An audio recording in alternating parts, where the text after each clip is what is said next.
What's going on in here? God, oh my God, what the hell? Coffee's ready.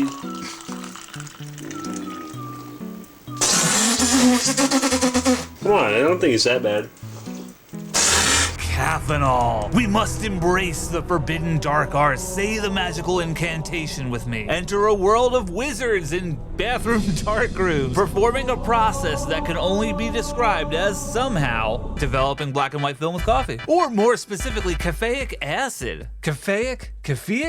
I don't know, but I'm sure one of the many chemists who watch this channel will correct me in the comments below. Caffeinol is the granddaddy of all these weird developers I've been using as of late. So today we answer the question, what is the best caffeinol developer? To do that, we have 3 different rolls of film and 3 different caffeinol creations. Ew. So join me in the kitchen and let's get caffeinated like an unsafe degree. Someone call the police! He's developing with strange substances again! Oh no! We'll start with what's known as Delta Caffeinol, a recipe from caffeinol.org involving cheap instant coffee. So 6 rounded teaspoons. 1, 2, 3, 4, 5, 6. Now, do I brew the coffee for myself using that same methodology? Dude, 6? I'm gonna shit my pants. Yeah, I don't think we do that, right? Should I do that? What? Shit your pants? Yeah. Brew it the same way. Are you gonna drink it? Yeah. Are you crazy?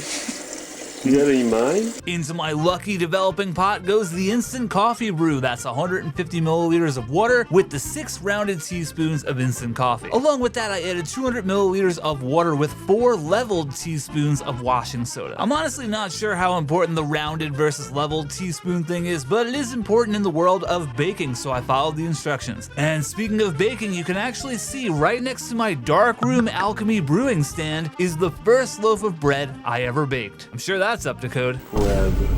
I mixed all that together, then added 1 teaspoon of vitamin C powder. After that, I got a little concerned about the mix not being enough liquid since I was working with 120 film. To put my mind at ease, I ended up doubling the recipe. I brought it up to about 68 degrees Fahrenheit. Then I added the mix to my Patterson tank for 9 minutes with my typical agitation situation. Constant for the first 10 seconds, then 4 inversions every 30 seconds. So, thoughts on the coffee? That one sucked, bro. This is gonna be mud, bro.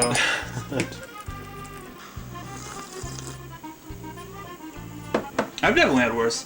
Ooh, the aftertaste, though. Got a big old chunk of coffee in that one. Damn it, how could this have happened? Alright, so maybe that cup of mud tasted like shit, but that's okay. Things can only go up from here. After that, I fixed like normal, and there we go. The first roll was a smashing success. Oh, baby! Whoa! Baby! That looks pretty good. Look at that. I was honestly surprised with the results from the instant coffee developer. This roll was super clean. Decent contrast, the grain looks pretty normal. It's probably a little bit chonkier, but let's get real here. I think if I posted these on Instagram without saying anything, I'm pretty sure I wouldn't have a bunch of people saying, ooh, that was developed in instant coffee. That looks like it was almost using a normal developer. The difference between the way this roll turned out and some of the other ones like the Grog developer or the Hard Mountain Dew is night and day. I am genuinely impressed by the instant coffee. This might be the best alternative developer I've ever used. For the record, this roll was Ilford HP5, shot on my Fuji GA645ZI. So we are starting off very strong here. The instant coffee is the formula to beat. Up next, all the way from Georgia, we have the nectar of the gods. Cans of cold brew coffee straight from the Holy Land, Waffle House. Major shout out to one of my precious little eggies, Daria KJ21, who sent a care package to my P.O. box containing a few cans of this magical elixir. Thank you very much. We're going back into the kitchen and back to the recipe I've been using for all the other weird developer videos. Into the lucky developing pot goes 500 milliliters of the cold brew, which was about a can and a half, 3.5 tablespoons of washing soda, and 1 tablespoon of vitamin C powder. I mixed all that together, heated it up to about 90 degrees Fahrenheit, and threw that sucker right back into my Patterson tank. That does not smell good, bro. Alright, can you stop? Oh shit, the timer. And then lucky me, another 9 minutes of agitation in the bathroom. Very fitting shirt. Oh, this whole thing? Oh. Alright, so the mouthfeel of this. The what? It's a little too sweet for me. But it's smooth. It's very nice. The mouthfeel on this. Pretty smooth. It's a little sweet, right? There's a Yeah, it's lot a of little sugar in yeah. there. Very, very tangy. I don't know, I was looking out the window just now and I just felt really depressed. Why? Jeez, thanks, dude. I just like I like hanging out with you too, man. After agitating with the cold brew developer, I reused the fixer from the last batch of film. And it worked fine despite it smelling like a war crime. Ooh. Do you smell it? Yeah. It smells like, I don't know, it has a feline scent to it. Oh, God. To be clear, fixer is supposed to be, well, clear. Not, cat piss color. For the record, I'm using the Ilford Simplicity single-use packets, and I guess you can use them more than once. Hey, we're fucking good, bro. Wow, look at that. That's hot. 2 for 2, baby. 2 for 2.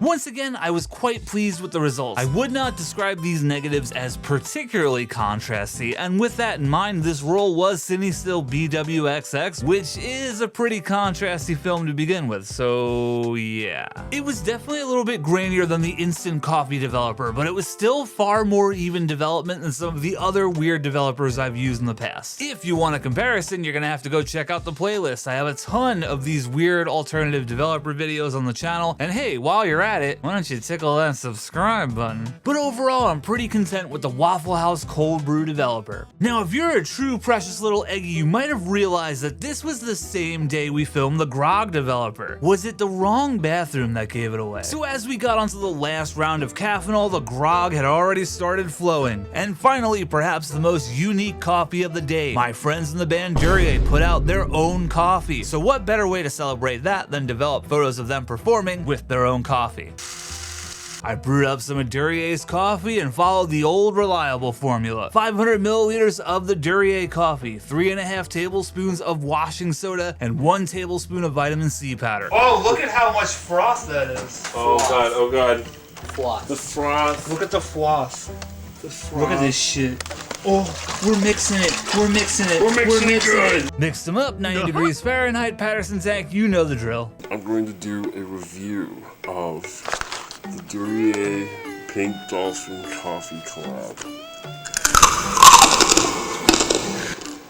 The coffee has a toasty aroma to it and a crispity crunch. It's unlike most beans. My beer like fucking. Son. You need. Please watch your back. What's going on in here? It looks like you're shitting right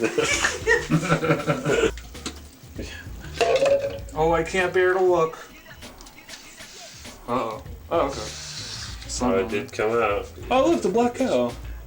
The Durieux roll did not emerge from the Patterson tank looking as beautiful as the other two. The grain was extra thick, and the images were pretty faint. This roll was rough, I'm not gonna lie. It certainly was the worst of the three. And this was a roll of Ilford HP5, which traditionally in this series has been the most cooperative with these weird developers. Also, a couple of these frames had some residue on them. Yum. So what did we learn today? While the recipes and the films for that matter weren't exactly the same, I have a bit of a conclusion here. Mind you, this is a little bit more artsy and anecdotal than scientific. But it seems the more organic you get with your caffeinol, the less processed the coffee is, the worse the developer will be. The more processed instant coffee is absolutely the cleanest developer, while the freshly brewed beans, nah, not so great. So to scale this in terms of developing capability, in first place, we have the instant coffee, then the Waffle House cold brew, and in last place, the Durieux coffee. But in terms of taste, on the other hand, it's clearly the inverse. Durier's coffee tastes miles better than the rest, and I'm not just saying that because they're my friends. In second place, we have the Waffle House cold brew, and in absolutely dead last is the instant coffee. There are brands of instant coffee out there that I actually do enjoy, but this Stop and Shop brand one is straight up shit. So what about you? Have you tried developing your film with caffeinol? Let me know in the comments below. below and tell me what other strange substances I should develop film with next. And also a colossal thank you to Wes for filming this video. Alright, I'll catch you in the next one. Bye bye. Like and subscribe. Sweet Lou Photography. Domain. Do you want to know the best part of this bathroom? What?